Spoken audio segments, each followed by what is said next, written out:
Baik semuanya, selamat malam. Assalamualaikum warahmatullahi wabarakatuh. Sebelumnya perkenalkan, nama saya Yawen Daniel dengan NIM 124140120 dari kelas Sistem Operasi RE. Pada kesempatan kali ini saya akan menjelaskan tentang CPU scheduling seperti yang diminta pada file PDF-nya. Kita akan membahas topik tentang Vivo, SJF, STCF, round robin, dan MLFQ. Baik, kita langsung saja ke PPT-nya. Ya, di sini scheduling sistem operasi kelas RE.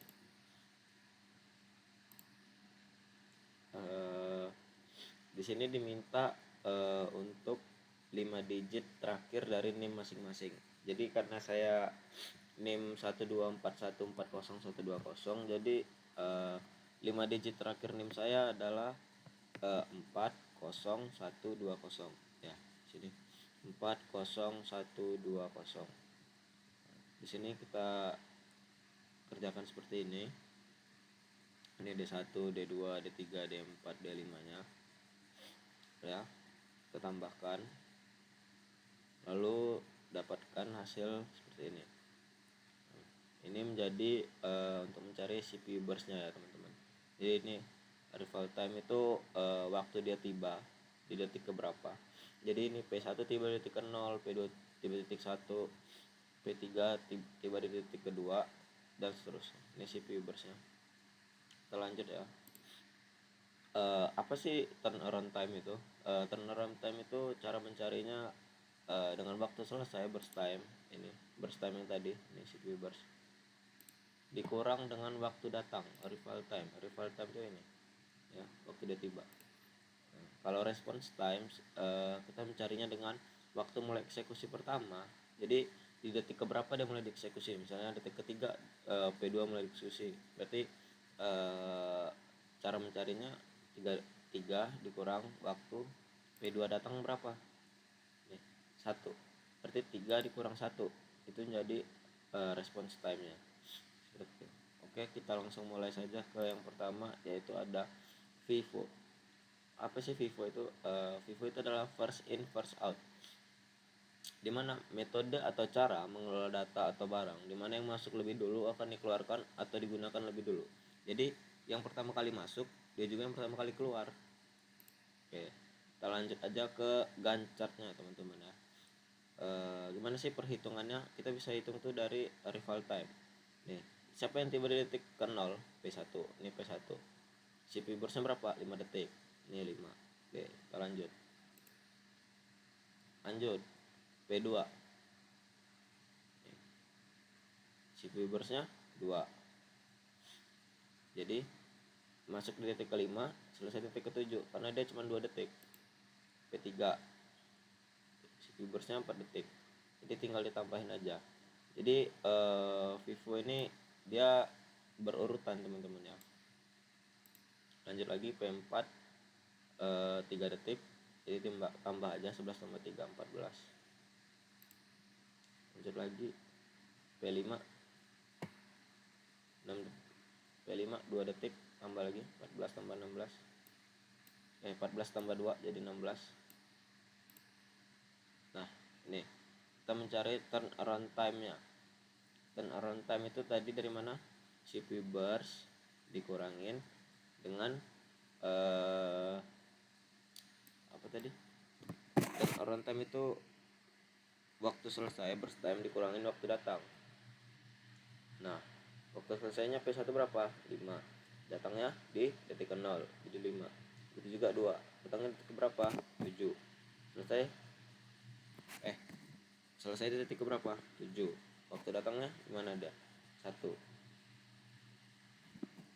Jadi dikurangin 6. Begitu terusnya. Average ini rata-rata. Jadi dari ini semua kita jumlahin terus dibagi 5 dapat di 8,2. Terus response times P1 tiba di detik ke-0. Terus ini waktu mulai eksekusi pertamanya direspon pertama kali di detik ke-0. Dia tiba di detik 0 juga, jadi 0. Ini P2 direspon pertama kali di detik keberapa? Detik ke-5. Tapi dia udah datang dari detik keberapa? Di detik ke-1. Jadi dikurangin aja. 5 dikurang 1 4. Sama juga nih kayak P3. Dia dieksekusi di detik keberapa? 7. Tapi padahal dia udah datang dari detik kedua, jadi dikurangin dari 5. Terus ini dijumlahin, terus dibagi 5, hasilnya dapat di 5. Gitu ya teman-teman. Oke, kita lanjut ke SJF. Apa sih itu SJF? SJF itu adalah shortest job first. Metode penjadwalan proses di mana pekerjaan dengan waktu pengerjaan paling singkat dikerjakan lebih dulu. Tujuannya supaya waktu menunggu setiap proses bisa lebih singkat secara rata-rata.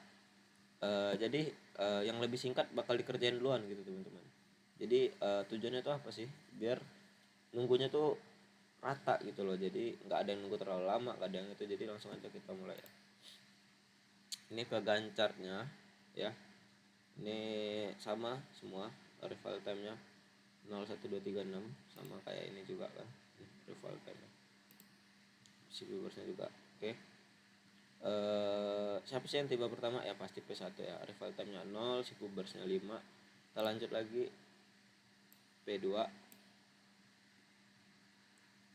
2 detik karena dia ingat ya shortest job first, yang paling singkat duluan ya. P2 cuma 2 detik, oke masuk P2, jadi 5 sampai 7 detik. Lanjut lagi nih, dari yang ini tadi mana sih yang lebih singkat lagi? P5 karena dia cuma 2 detik, jadi P5 masuk di sini dari detik ke-7 sampai detik ke-9. Kita lanjut lagi, mana lagi yang lebih singkat? Ya P4 karena dia cuma perlu 3 detik, masuk P4 di detik ke-9, selesai di detik ke-12. Nah sisa apa yang belum? P3 dia masuk di detik ke-12 dan dia butuh 4 detik, jadi dia mulai di detik ke-12 dan selesai di detik ke-16 ya. Terus kita lanjut lagi untuk mencari turnaround time sama response time nya seperti tadi. Ingat ya teman-teman, turnaround time itu waktu selesai atau burst time dikurangin waktu datang atau arrival. Nah P1 waktu selesainya di detik keberapa? Detik ke-5. Dia datang dari detik ke-5. Dia datang dari detik ke-0. Jadi 5 dikurang 0 sama dengan 5. P2 selesai di detik ke-7. Tapi dia udah datang dari detik ke-1, jadi 6. P3 dia selesai di detik keberapa? Detik ke-16. Tapi P3 udah datang dari detik kedua, kurangin 14. Ya, ini bisa dilihat dari mana sih teman-teman? Dari tabelin ya. Nih. Arrival time, CPU burst. Ya, bisa kita lihat dari situ. Terus sama juga perlakuannya gitu terus. Dijumlahin ini terus dibagi 5 jadi 7,4 average-nya rata-rata. Terus respon times, waktu mulai eksekusi pertama kali dia dieksekusi di detik keberapa dan dia datang di detik keberapa waktu tiba. P1 dieksekusi detik ke 0, tiba 0, jadi 0 kurang 0 0. P2 dieksekusi detik keberapa pertama kali 5, tapi dia udah tiba dari detik ke 1, jadi dikurang 1 jadi 4. P3 dia dieksekusi pertama kali di detik 12, tapi dia udah tiba dari detik kedua jadi 10. P4 dia dieksekusi dari detik keberapa? Dia dari detik ke-9 pertama kali eksekusi, tapi udah tiba dari detik ketiga jadi dia 6. P5 dieksekusi pertama kali di detik ke-7, tapi dia udah datang dari detik ke-6 jadi 1. Average-nya buat ini ya, ini dijumlahin terus dibagi 5 jadi dia punya 4,2. Oke, kita lanjut lagi ke STCF. Apa sih STCF itu? STCF itu adalah shortest time to completion first. Metode penjadwalan proses di mana proses dengan sisa waktu pengerjaan paling sedikit akan dijalankan lebih dulu. Jika ada proses baru dengan waktu lebih singkat, proses yang sedang berjalan bisa dihentikan sementara dan diganti. Jadi maksudnya teman-teman, misalnya P1 sedang berjalan sampai detik ke-6, tapi ternyata ada P2 yang di detik ketiga dia udah tiba dan dia cuma butuh waktu 3 detik. Nah, jadi diprioritasin yang sisanya tuh lebih singkat gitu teman-teman. Oke, kita langsung aja ya masuk ya. Oke, ini Gantt chartnya P1 tiba di detik ke 0 sampai detik ke 1. Kenapa sampai detik ke 1? Karena ada yang datang di detik kedua. Detik ke 1. Siapa itu? P2. Karena dia cuma perlu sisa waktunya berapa? 2 detik. Sedangkan P1 5 detik. Jadi dia masih ada 4 detik. Dia prioritaskan dulu P2 yang sisa cuma 2 detik ya. Oke. Nih. 1 sampai 3 karena dia 2 detik. Lanjutnya. Mana lagi nih yang sisa waktunya lebih dikit?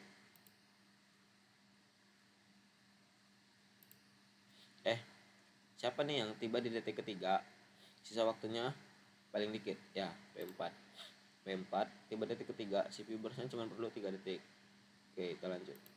Terus rival time yang tiba detik ke-6 siapa? Ada P5. Kebetulan juga CPU burstnya cuma 2 detik. Oke, masuk. Nih. Jam P8, detik ke-8. Terus kemana lagi? Balik ke P1 karena tadi dia udah dikerjain kan, tapi masih sisa 4 detik. Lanjut lagi 4 detik, 8 sampai 12 4 detik ya. Apalagi nih yang belum? P3. P3 CPU burstnya 4 detik, 12 sampai 16. Oke. Kita hitung turnaround time sama response time-nya. Ingat teman-teman seperti yang saya bilang tadi, turnaround time itu waktu selesai, burst time dikurang waktu datang arrival time. P1 selesai di detik ke berapa? Nih. Kalau di 1 dia belum selesai ya. Dia selesai itu di detik ke 12. Jadi 12 dikurang waktu dia tiba waktu dia datang 0. Jadi 12. Nih, dia selesai P2 di mana? Detik ketiga. Tapi udah tiba dari detik ke 1. Jadi 2. P3 selesai di detik ke berapa? Detik ke 16. Tapi udah tiba dari detik ke 2, 14. P4, P5. Begitu terus-terus. Begitu juga seterusnya. Terus ini dijumlahkan, nih 12 tambah 2 tambah 14 tambah 3 tambah 2. Dijumlahkan dibagi 5, dapatnya berapa? Average-nya rata-rata 6,6. Terus kita lanjut ke response time. Apa sih response time? Ya rumusnya sama seperti tadi ya teman-teman. Waktu mulai eksekusi pertama kali, dimana dia detik ke berapa sih dia dimulai eksekusi pertama kali, kita kurangin dengan waktu datang arrival time. P1 dieksekusi pertama kali detik ke 0, tiba juga detik ke 0. P2 dieksekusi pertama kali detik ke 1, dieksekusi di tibanya juga detik ke 1. P3 dieksekusi pertama kali detik ke 12, tapi dia udah tiba dari detik kedua, jadi 10. P4 dieksekusi pertama kali detik ketiga, tapi udah tiba juga dari detik ketiga. P5 dieksekusi pertama kali detik ke-6, tapi udah tiba juga dari detik ke-6. 0. Jadi average-nya ini 0 tambah 0 10 10 0 0 bagi 5. 10 bagi 5 berapa? 2. Oke. Kita lanjut lagi ke round robin. Round robin adalah metode penjadwalan di mana setiap proses dapat giliran CPU dalam waktu yang sama. Kalau belum selesai, proses dimasukkan lagi ke belakang antrian. Jadi round robin ini mensamaratakan teman-teman. Jadi dia tuh misalnya dibatasin waktu, Q3-nya dibatasin Q-nya 3. Jadi setiap 3 detik dia mau itu belum selesai bakal dibuang ke tingkatan yang lebih sedang, terus ke rendah, terus gitu. Tapi kalau misalnya dibatasin 3, dia udah selesai cuma perlu 2 detik, ya udah berarti prosesnya selesai, nggak dilempar ke selanjutnya, langsung nunggu antrian berikutnya yang datang gitu teman. Oke, kita lanjut aja, langsung aja. Nih, round robin 3 kuantum ya teman-teman. Jadi dia membatasin cuman sampai 3 detik. 3 detik mau itu udah selesai atau belum, dia harus pindah. Kalau dia udah selesai, ya udah. Tapi kalau belum selesai di 3 detik, dalam 3 detik itu dia akan dilempar ke tingkatan yang lebih rendah. Oke. Nih, P1 arrival time detik ke 0. CPU burstnya perlu berapa? Perlu 5 detik. Tapi ini karena cuma Q3, jadi detik ketiga dia udah harus selesai. Harus dipindahkan ya teman-teman ke tingkatan lebih rendah. Masuk lagi. No. Tiba nih P2 nih. P2 cuma perlu 2 detik. Ya udah, ini masuk. Cuma sampai detik kelima. Lanjut lagi. P3 perlu 4 detik. Karena ini cuma 3 detik. jadi dia nggak selesai ya, jadi dia dilempar lagi tuh, masih ada sisa 1 detik ya, sampai 8. Lanjut lagi, P4 butuh 3 detik, pas nih, 8 5 3 11. Oke, kita lanjut lagi, P5 dia butuh CPU burstnya cuma 2 detik, tapi ini dikasih 3 detik. Ya udah, berarti prosesnya selesai. Terus mana lagi tadi yang belum kelar? Yang belum kelar itu ada P1. P1 tadi kan baru 3 detik, tapi padahal CPU burstnya itu 5 detik. Jadi masih ada nyisa 2 detik waktunya, teman-teman. Nah, jadi kita masukkan lagi P1, bukan masukkan, dia balik lagi ke antrian prioritas tertinggi untuk dikerjain lagi. Karena dia kan tadi udah dilempar ke prioritas tengah, sekarang dibalikin lagi karena ya udah yang lainnya udah kelar, jadi dia balik lagi ke prioritas tertinggi. Nih, 2 detik sampai ke 15. Terus lanjut lagi, mana nih yang belum kelar? P3. P3 tadi sisa 1 detik kan. Nah, kita lanjut ke P3 nih. P3 nya 16. Nah, kita lanjut ke turnaround time sama response time.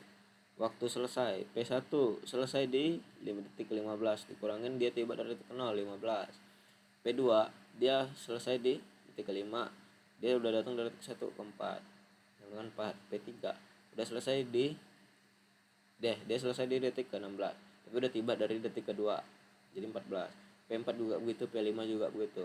Terus average-nya ya ini 15 tambah 4 tambah 14 tambah 8 tambah 7 dibagi 5 sama dengan 9,6. Response time, waktu mulai eksekusi pertama kali, dieksekusi detik keberapa dikurangin waktu dia datang. Nih, dieksekusi detik ke 0 P1 ya, tiba-tiba 0 jadi 0. P2 dieksekusi pertama kali detik ketiga, tapi udah datang dari detik ke 1 jadi 2. Begitu juga P3 5 kurang 2, dia udah datang dari detik 2 sama dengan 3. Average-nya 0 tambah 2 tambah 3 tambah 5 tambah 5, di total ini semua di total dibagi 5 jadi hasilnya 3. Kita lanjut ke perbandingan. Jadi kita bandingin dari semua hasil itu tadi ya, dari CPU scheduling, yaitu ada Vivo, first in first out, ada SJF, ada STCF, ada round robin, mana yang terbaik gitu dari turnaround time, dari response time ya. Dapat dilihat di sini turnaround time yang terbaik yaitu STCF ya teman-teman, dan juga response time juga dimiliki oleh STCF. Kita lanjut ke alasan kenapa sih STCF. Algoritma terbaik untuk turnaround time adalah STCF karena sisa waktu paling kecil selalu dipilih sehingga proses pendek selesai lebih cepat ya.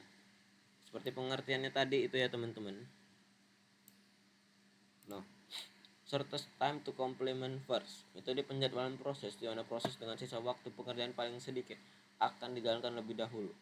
Jika ada proses baru dengan waktu lebih singkat, proses yang berjalan bisa dihentikan sebentar dan diganti.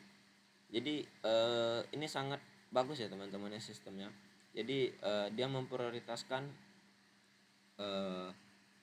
ada yang lebih singkat, itu proses lagi jalan bisa dipotong, di stop dulu, masuk yang lebih cepat, masuk yang lebih cepat, masuk yang lebih cepat gitu terus teman-teman ya.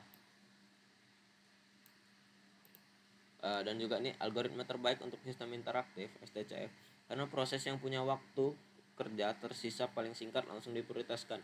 Jadi tugas-tugas kecil atau interaktif bisa selesai lebih cepat ya itu teman-teman ya, karena dia tersisa paling singkat langsung diprioritaskan, jadi sistem interaktifnya bisa selesai lebih cepat teman-teman.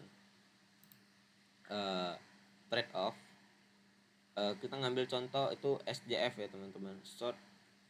Apa tadi SJF? SJF itu sabar teman-teman. Kita cari SJF itu tadi apa ya? Shortest job first, proses dimana dikerjakan waktu kemudian paling singkat dengan lebih dulu.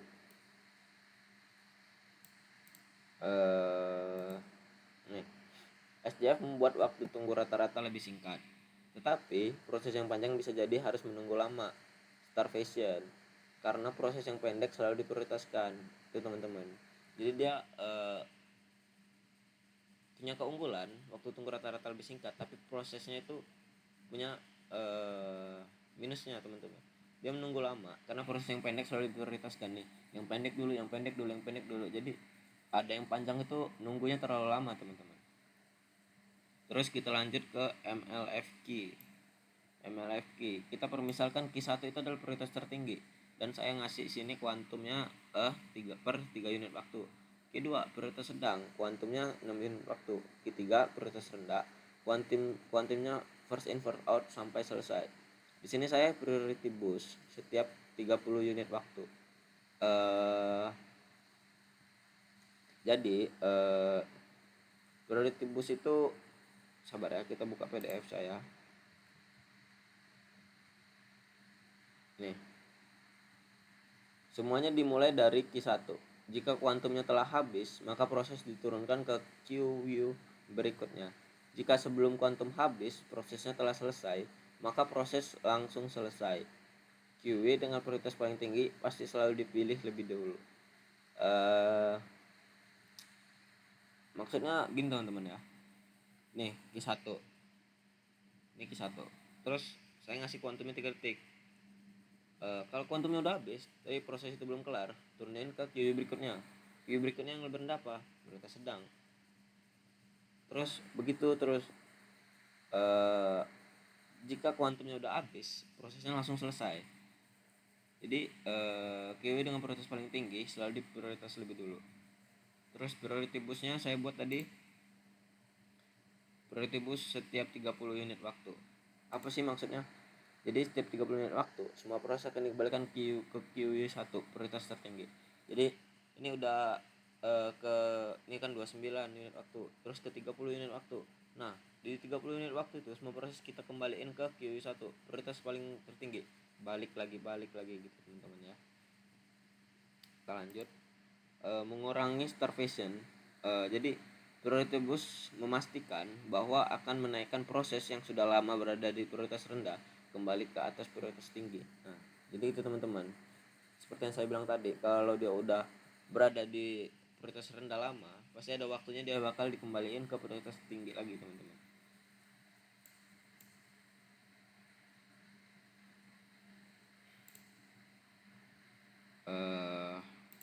Mungkin ini referensi saya mengambil dari modul perkuliahan. Saya belajar dari modul perkuliahan sistem operasi minggu ketiga dan keempat. Ya, di sini saya melampirkan link drive-nya. Ada ini yang atas minggu ketiga, yang bawah minggu keempat. Dan di sini saya juga menggunakan alat bantu AI yaitu ChatGPT. Saya menggunakannya untuk mencari pengertian first in first out, FIFO, SJF, SDCF, round robin, trade off, starvation. Saya menggunakannya untuk membantu saya memahami, tetapi saya tidak mengambil mentah-mentah gitu. Jadi AI sebagai alat bantu untuk memperjelas pemahaman saya gitu. Misalnya ada yang saya kurang paham dari modul atau yang saya kurang tangkap waktu kuliah, saya nanyakan itu lagi ke AI. Jadi saya sebatas di situ doang menggunakan AI-nya. Oke. Sepertinya cukup sampai sini saja saya menjelaskan tentang tugas sistem operasi CPU scheduling.